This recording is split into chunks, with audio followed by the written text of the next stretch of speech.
So we are very glad now to hear Jani Lukkarinen from Finland, and who will speak about lattice kinetic equations related to lattice. So please. Thank you very much. It's great to be here, and many thanks for the organizers to have this opportunity to talk. So this is a summer school, so I hope I'm allowed to talk about a little bit old stuff first. And what I was planning to do is not to go through the proofs, which some of you have seen, and those who haven't seen have no choice or chance of sort of going through them in 30 minutes. I'm trying to pick some tools from the proofs. So it's a bit heavy on the old stuff. There's some new stuff coming in the end, and mainly focus on tools. This is based on a couple of papers, in fact some research projects even, so main collaborator is Herbert Spohn. And in fact, in 2 weeks, he's going to give a proper introduction to kinetic theory of waves. So today I'm going to pick 2 systems of lattice waves, which I want to sort of describe to you in more detail. And in particular, I will like these systems because they show somehow unexpected features where you can also apply kinetic theory. Okay, but Herbert Spohn is one of the main collaborators for these things. Alessia here is also one of the collaborators here. Matteo Marcozzi, former PhD student of mine, and then in the end there's this surprising application which was done by numerics done by Christian Mendel, and Jean-Pierre Blue was also heavily involved in that project. Okay, but let's start with the first part. This is the old part, so to speak. And this is a very particular type of lattice system. So when I'm talking about lattice is, you will see things which you might wonder if they make sense. And just for the reason that nobody wonders, I'm going to use finite periodic lattice. So finite periodic lattice, Fourier transform, inverse Fourier transform, all kinds of things apart from derivatives out of the time. So the lambda here will be of lattice, capital L will be the lattice size, that's the thing which is going to infinity first. And then the funny looking notations are just finite sums. So, and in particular I wrote down my conventions for Fourier transform, but let me skip some of these things. There's one thing that I want to point out here. I'm using this delta function looking like notation. This really is a characteristic function focused on the point, but it's a very big weight. So when you, for instance, when you integrate this guy, you get 1. That's a, sort of the point behind the normalization. So all these funny looking notations, which look like continuous, are really just they're discrete versions, and they work like with the continuum. Alright, and that's the evolution equation I'm looking at in the paper. I call it discrete wave equation. Why? So there's this parameter lambda here. When you put lambda to 0, this becomes a linear equation. And there are a couple of assumptions for this function alpha here. In particular, it's decaying fast. And I want to stress this out on the left-hand side. So for instance, if you think that this approximates the second order derivative, you can imagine that when lambda is 0, the solutions to this equation, this linear equation, look like solutions to Schrödinger equation. And for me, Schrödinger equation is a wave equation. So for that reason, I'm calling these lattice waves. But one thing which is different is that I'm not you shouldn't think that they are wave equations in the sense that the dispersion relation behaves like absolute value of k near k. So that's different. I'm just talking about waves in a very general sense, including Schrödinger equation. This equation here now turn on the lambda. It's let it be positive. There is this complex valued field psi, and for any initial data you have, you can solve this equation for all times. So this is something you can prove. And in particular, this evolution equation has a structure, additional structure. So it's in fact the Hamiltonian evolution equation. And the Hamiltonian function, which generates by taking real and imaginary part of the field, is given looks like this. So let's call this energy. So this is the energy of my nonlinear. So let me just stress this addition term here is nonlinear. So things get a little bit complicated. This is the energy of the nonlinear evolution equation. And by constructions, this is Hamiltonian evolution equation. This function here is conserved along the solutions. It's a conserved quantity. And this system has the second conserved quantity, it's the L2 norm. So we are dealing with a well-defined system for any initial data. It produces complex fields, and there are 2 known concept laws. based on this in the paper, we wanted to study. Well, okay. One of the reasons we did the paper was that we wanted to check sort of rigorously whether the ideas behind kinetic theory can be made to work. That was the bottom line. And after sort of various trials, this system was picked because in this particular case there are sort of sufficiently many simplifying factors so that indeed we can control everything. And one of the simplifying factors turned out to be that as Herbert stressed for the classical case, also here, it's very, very important that we start with the random initial data. And our randomness is as chaotic as you can imagine. It's one of these equilibrium states from physics. So this is a so-called grand canonical ensemble measure, assuming that you have these two conceptual quantities here. So you integrate over the values of the real and imaginary part of the field, and here is the weight function. And that's perfectly well defined. If beta is greater than 0, that's a well-defined probability measure. There will be an omega appearing later. That is the Fourier transform of this alpha on the previous slide. We only consider a case where this mu factor, even though it's well defined the measure, we only consider a case when the mu factor is less than the minimum omega. It's related to the fact that in that case, this is actually the only case in which our computation works, so it's not so just for convenience. But if you assume that, then when lambda goes to 0, this measure has a limit. The reason this is convergent is that there is I don't know if you don't remember, but this term is making it convergent, even if you have the wrong sign for the quadratic part.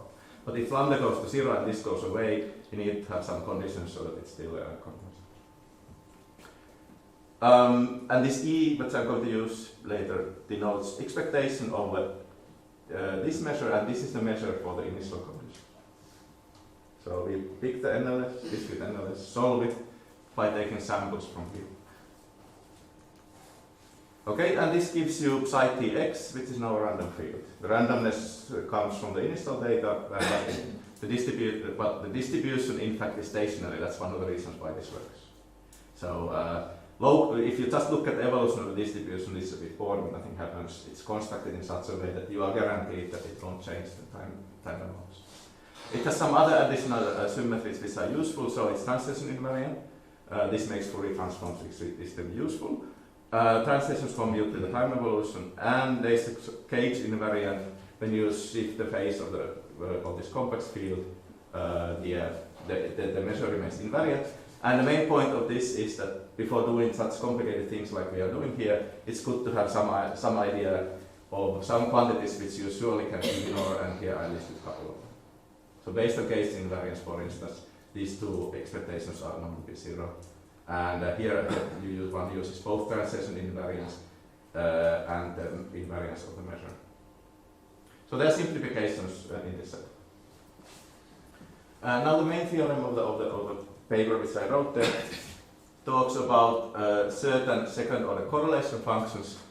Staring at this object doesn't tell too much, but what next slide should tell you what is really the meaning of it. But the idea here is that you take sort of in a weak sense a certain correlation function, but you have to cancel first some fast oscillations, which are denoted here, and the whole structure is chosen in such a way that you expect to have this limit to exist. In principle, actually, we didn't prove the existence of the limit, we proved that the difference between these two objects goes to 0, but that's fine. So, in fact, this quantity here, lambda, was the coupling, and this is now a similar type of scaling which was in Herbert's first lecture. So this is really depending on your perturbation, you are scaling time in such a way that you hope to see something controllable but new happening.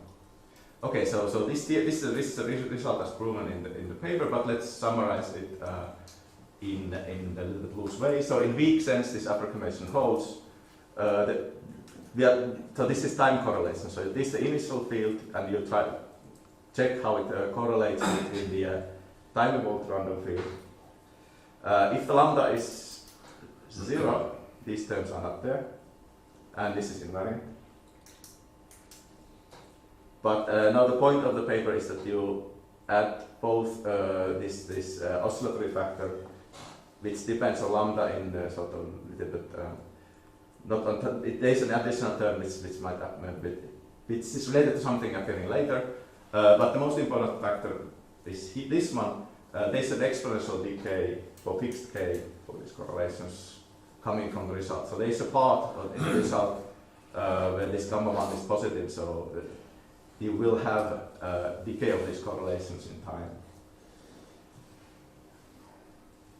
And I didn't mention what was my precise interaction. So for instance, we proved there are some conditions which need to satisfy, and one function which does satisfy all these conditions is so-called nearest neighbor coupling, where you couple only the nearest points on the square lattice. Okay, let me skip this one. So there are formally which don't look so eliminating. Let me rather talk about the tools. So how does randomness help? That's one of the questions. Technically, how does it help? And one of the things about this randomness is that it's chaotic in the following sense. There's this general result which says talks about if you have expectations of a Fourier transform of a weak field, this is a expectation of power of a Fourier transform field. It decodes or encodes the singularities. So there will be singularities coming from the Fourier transform. They are just hidden by the fact that I didn't take lambda to infinity. So in principle everything is finite, but these guys are, if you remember the normalization convention, they are going to infinity. So there are some pretty heavy correlations encoded in these measures or in these powers here. But the point is that these are chaotic in the sense that the remaining factor here, so there's transition invariance which guarantees that, but the remaining factor which you don't know very much about is expected to be, or proven to be uniformly bounded. So in principle this so-called moments to cumulants formula in this case tells you exactly the large volume singularity structure of these expectations. And the reason for that is hidden, that the state is sufficiently chaotic that the sufficiently mixing that it is decay fast. Think about boundedness in terms of decay in X. Okay? I'm going to talk about this truncated word here later. There were a couple of assumptions, but these are the precise assumptions we used for the proof. Let me not go through that too much. I just skip the main part of the paper, which was actually analysis of oscillatory integrals. But let me skip that. That's a part which I didn't want to focus on today. But let's instead focus a little bit more on the randomness. So if you want to go beyond this, so one needs to have some good tools to handle randomness. And there's this one thing which I want to advertise here, which is actually Wick polynomials. It's coming at the end. But in particular also cumulants. And what's the sort of reasoning why you would like to? Why would you need something new in order to handle other cases? Well, here is the even for that system, here is the ultimate goal which we couldn't do in the first paper. And part of the reason why we couldn't do it is that this is now a time evolving state. So one of the things why we could do complete the proof in the first case was that it was time invariant state, so we don't have to worry about that part of the structure. So all this. We don't have to worry how this evolve this decay of the correlations, for instance. But now if you take something which is not stationary, but let's take translation invariant in space still, because that's actually an important simplification. You would expect that if you now look a similar state but non-stationary state, it would be a hope that it has the similar limit exists still. This is very close to what was talked about previously. You would expect it to satisfy homogeneous nonlinear Boltzmann equation. H3 is H of K3. Yeah, okay, so you will talk about structure. So everything here, so K1 is one of the variables, omega 1 is omega K1, and H2 is HK2. Yeah, so these are, the precise structure is important, but it's a kinetic equation of the usual kind. These delta functions are usually integrated over here. I just didn't, because I can't. It's related to this delta function, not explicitly anyway. And there is one too many power here, compared to the previous Boltzmann. Excuse me, again, Yeah, go from a mathematical point of view, if you look at the equation, omega I is what? It's a Fourier transform of alpha, so for instance, if you have nearest neighbor lattice, it looks like this kind. That's why it's not so easily. Okay, so it is similar, but not exactly the same, exactly because of the second condition here. Mm-hmm. So in the continuum case, for instance, for the rarified gas, you can integrate this over. Here you can't, it's not explicit usually. It's also cubic, there is something statistical, I mean, it's a cubic. Herbert will hopefully talk more about that with Wick. Yeah, this one, it's really cubic. That's a slide, I think. Yeah, that's a slide. I mean, there are various ways to see this, but I mean, one way is that you do iteration twice and you truncate. So the 6-point function is part of a 2-point function, and that's why it becomes cubic. It's coming from the cumulant structure. Yeah, if you want, so yeah. But so the scale also depends on the fact that we iterate twice, so the fact that we have to Yeah, it is You iterate twice, So the that- lowest. Yeah, that's the difference to some of the other limits where you look at the first iterate and you get something like adiabatic evolution or I don't know, Larson equation maybe as well in some cases. But in any case, this is really twice iterated in that language.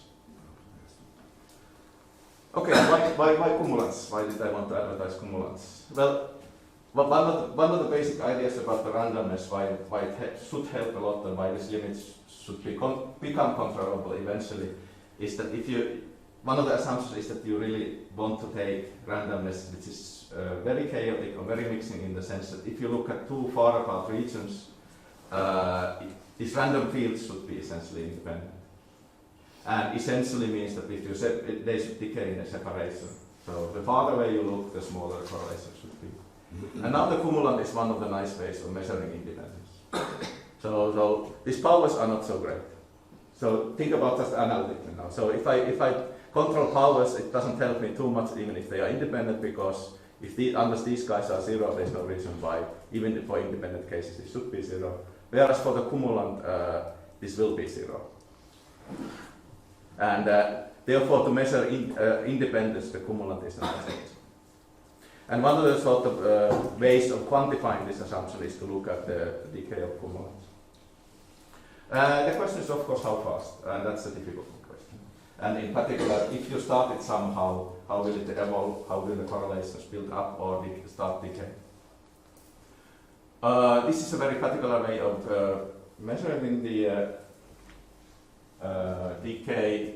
I guess I did actually not want to talk about it too much, except I wanted to mention that this clustering assumption with p equals 1, this is analytic assumption about the decay, is actually satisfied by the measures I showed before. There's some funny things about the set should be lambda, but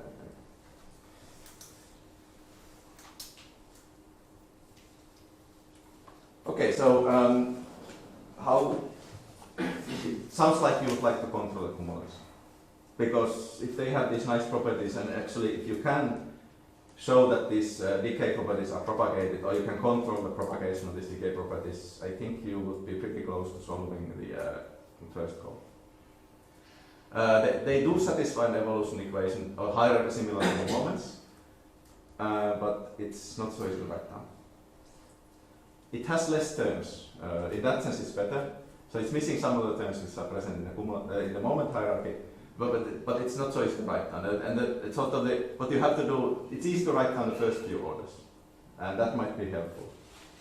But one object which might help in controlling this evolution is actually to start to use Wick polynomials. How much time do I have? I was planning to use. You still have a little less than 15 minutes. Okay, so let me bore you with 5 minutes of Wick polynomials. Okay, first of all, I mean, I was assuming everybody has seen what is a cumulant, but here's also a crash course definition of it.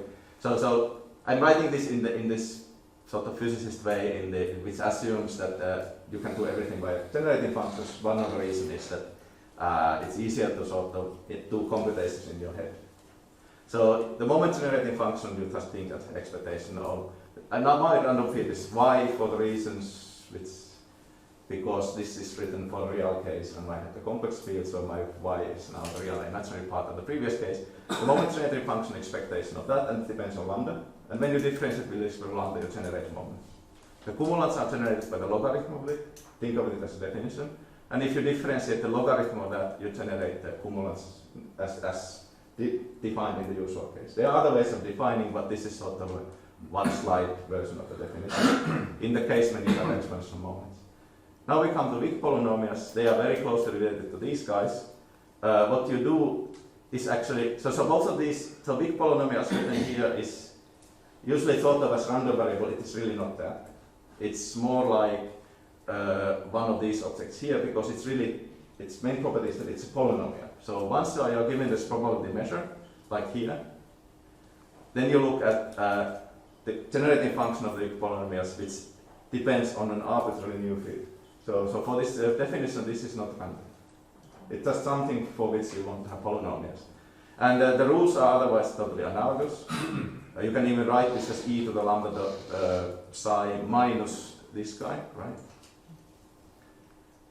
And you can think of it as a definition, and you can sort of maybe convince yourself that this results in polynomials of psi.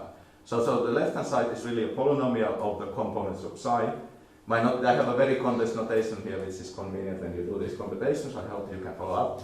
But this left-hand side is really sort of a regularized version of the power. It starts with this power, but after that you have lower order terms which are regularizing it, and the coefficient of the regularizing function do depend on my measure. So they are not the same for all measures. So there's something, this guy does remember something about the original measures, just like these two. Alright? And just to illustrate how they can be useful appearing, let's look at the evolution of cumulants again. So I'm going back to my field. I don't want to specify the dynamics, I'm just saying that it's deterministic, just like for the NLS. Use this definition to write the cumulant in terms of derivatives, swap the order, pretend that everything works out fine, as it would in the case of exponential convergent measures. And then you find that it's easy to compute the time derivative, and now the generating function of the Wick polynomials appears here. And then you do the rest of the derivatives, and you find this. That's actually the same formula as in my previous one. But you see that the derivative of cumulant is related to an expectation of the Wick polynomial times something, which is the time derivative of the field. And that one of the reasons, okay, so they have been used before, they have a different name in different fields. If you have a Gaussian measures, they can be identical to Hermite polynomials. They have been mainly used for Gaussian fields. I mean, they are mainly simplifying properties because this is such a simple function. But in particular for the measure I am having, it's not Gaussian, so these formally don't hold for the measure I started with. And one of the reasons why they are so useful is that they, unlike the powers, now you have something explicit sort of clustering properties which you can which they satisfy. So, for instance, if you take a product of regularized, so Wick regularized polynomials and an ordinary one, they still satisfy this moments to cumulant formula. It has the same form as before. The only difference is that it's missing some of these factors.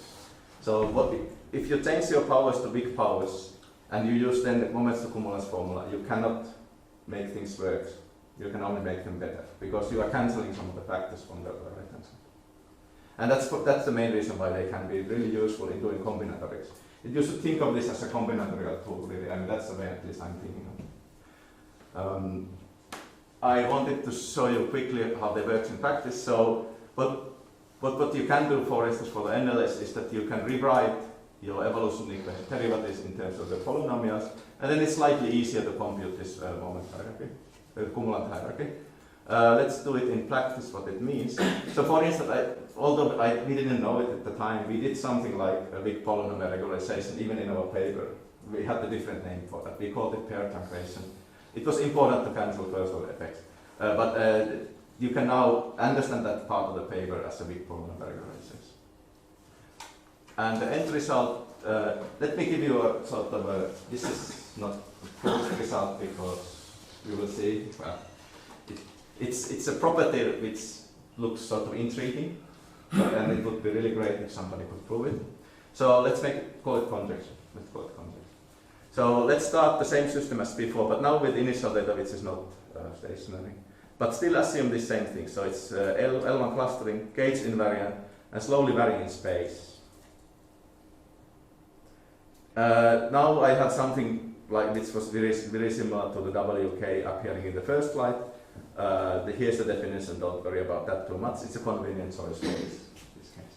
So anyway, so it's a Fourier transform, certain type of Fourier transform of the second order moments. So now you sit down and compute the time evolution of this guy. You find this problem. Okay, it needs some work. Doesn't look so illuminating yet. But let me just stress that this formula still is exact. So there's an exact connection between the second order expectation and the same object appears here. Here, this rho is related to the W just by integration. So up to this, everything is determined in terms of W. But there is an extra term here, which is depends on the fourth order component. And now if you follow the standard assumptions, and for instance assume that since the initial data was slowly varying, also this object is slowly varying. Maybe you can, in your head, you can already do what happens here. So if this is slowly varying, think of the Z. If there is decay here, then you only see a small change in Z. Expand this, you get Z times the derivative with respect to X of this function. And then think about integrating a summation of Z here.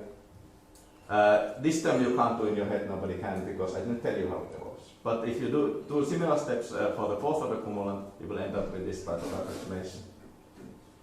So the first part is there. It will give you the normal transport term for this equation.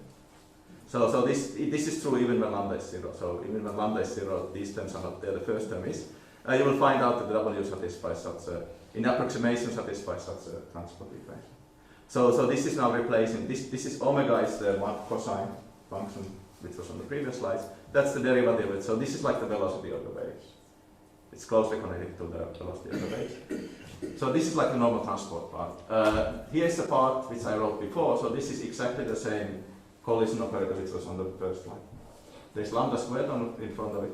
But now from the inhomogeneity we generate one extra term. This is coming from this term alone. And that's of the mass of Poisson type. So this is here is the k derivative, so that's the x derivative, so that's transport, that's k derivative. And here's the x derivative of that guy, that's the density of the field. And one thing which is now making the proof of this very difficult for using the previous method is that this is lambda and that's lambda squared, so it's hopeless to take a limit. You have to devise some other means of doing this, and we have not been able to do that yet. But anyway, so my main message here is that the assumption of homogeneity is actually important. It simplifies kinetic theory. For inhomogeneous ones, I would not be surprised that if such sort of self-generated class of terms would appear. Okay. Yeah, there was just one last thing which I wanted to mention. That's a numerical simulation where you compare efficiency of kinetic theory. So this is a little bit different system. It's a classical system. It's still a discrete wave equation. And let me go to the numerics. That satisfies, this is the same concept as before, slightly different operator here in different ways, but very similar structure. And then you simulate it with two different initial data. And now I'm talking about computer simulation. And I just want to point out that these are not very long lattices, 64 units. But since we realize that this inhomogeneity is such a nasty thing to have in your time evolution, we were very careful that these initial data were spatially homogeneous in the statistical sense. Never mind the extra structure, both of them are in non-stationary. You simulate it. And now you measure this WKT. This is so these dots are from the evolution of the chain. And there is also another line here which I will explain at the end. But you can think of this as the time evolves after 1,000 units. You see, after 500 units, you see a second color appearing. This color is the initial data for the kinetic theory. So you let it evolve for a while, and then you measure it, and you just take a continuous approximation of that and plug it into your kinetic equation. And now you continue solving both the kinetic equation and the microscopic one. And as you see, they follow each other pretty close. All right, and then the black line is the shape of this last one. So after 2,500 units, it looks like that. Here's for the other data. It's very similar structure. The only thing I want to point out here is that there is another color appearing in the last picture. This color is the physically expected equilibration. So this system actually turned out to have there's a funny situation. Let me just describe in the words. I didn't have time to talk to you all about it. So this system is supposed to have just one conservation law, but the kinetic theory has three. So it appears that the kinetic theory evolution wins over for a very long time. So this is the equilibrium state of the same system if it would have two. And that is the case which you expect to have when it has just one. So in principle you could think that maybe we miscalculated, maybe there are some hidden concept quantities here.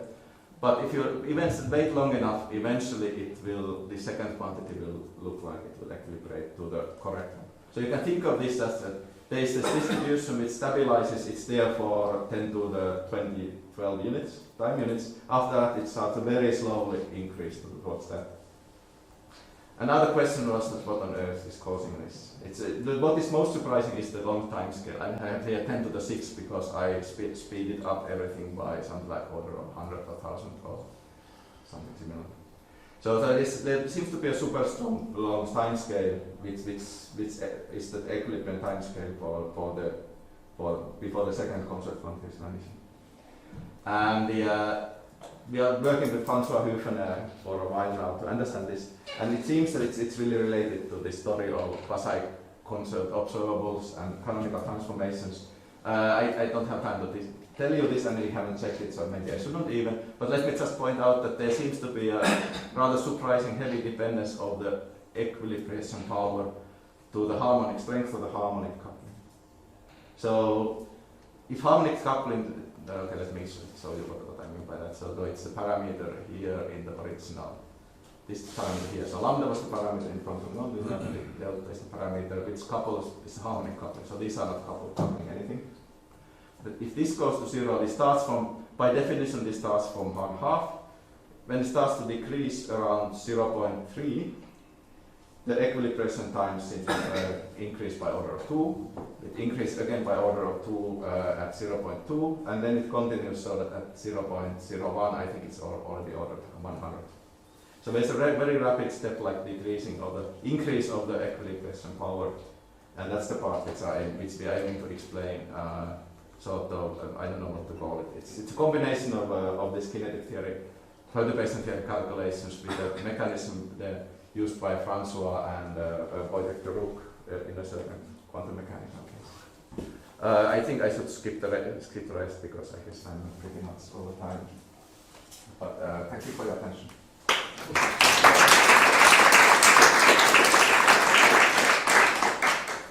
Some questions or comment? No, there was this case when you had a non-homogeneous kinetic equation where the transport terms were much larger than the collision terms. Yeah. Can you adjust the scale of the spacing homogeneities to make all the terms of the same order? We tried to do that, but yeah, no, we can look at the equation. If you find out the way of doing that, please tell us. They are coupled in. It's because they are also derivatives, so they are unfortunately sort of we didn't find out. What do you call this last term? I mean, this will show up basically for any wave equation, or only for this equation? I think it's pretty general. So it has to be computed. I never tried to do it in great generality. So that much I must say. But it seems to be that the structure where it's coming from, it's a certain type of graph. Unless there's some reason why this vanished. I think it's generic, but it's always related to inhomogeneity. So for homogeneous system, you won't see it. But I think the structure is rather generic. I don't know if it always produces this. I don't want to say anything before checking. Maybe I have one. Yeah, go ahead. Actually, so also I was quite intrigued by the situation in which you have a first term which is of Lazov type, and then at the second level you have those collisions. because it looks like a strangely reminiscent of what happened in hot plasmas, in which Yeah. you have like maybe class of Maxwell plus a small correction, which would be some Landau operator. Yeah. So is there really an I would be analogy? very or- happy to explore this better, because I mean this could be sort of, since this mechanism is related to the combinatorial structure, Mhm. it could well be that it's similar thing for the plasmas. And also I had a second question, which was related to the numerical simulation that you presented. Okay. So I don't know, I'm not sure that I really understood what happened, but it looks like, you tell me if I'm mistaken, that you sort of go first towards a sort of spatially homogeneous state, which then evolves according to the Boltzmann. So one thing I should mention. These were spatially homogeneous from the beginning. Okay, so everything is always. everything is Sorry, always that was homogeneous. confusing. Yeah, that was confusing. So the simulations, it was absolutely crucial that they are spatially homogeneous. Otherwise, this would be masked by everything. You would never see this effect in the spatially inhomogeneous case. I mean, it's just masked by the other things. You will not even look at it. It was a bit of a. I think one part of the luck here was that we actually were really, really carefully trying to simulate this homogeneous case. So, and then if I understand maybe the next, This is the- that was the next one maybe in your Okay. slides, you say that you have some kind of a metastable state somehow that That's will what it stay looks for very, very long and Yeah. then finally relax. That's what it looks towards like. the- It would, but again, especially for the state part, meaning that, I mean, this is just 1 second of a correlation. What happens to the rest, of course, is a different story. It looks like they have the same structure. So I would vote for your picture as well, that it is really that you go to a metastable state, and the state is then very, very slowly changing towards the final equilibrium. That's my picture as well, but I mean, we can't control it in any reasonable manner. Any other comment or whatever? So thanks a lot. It's really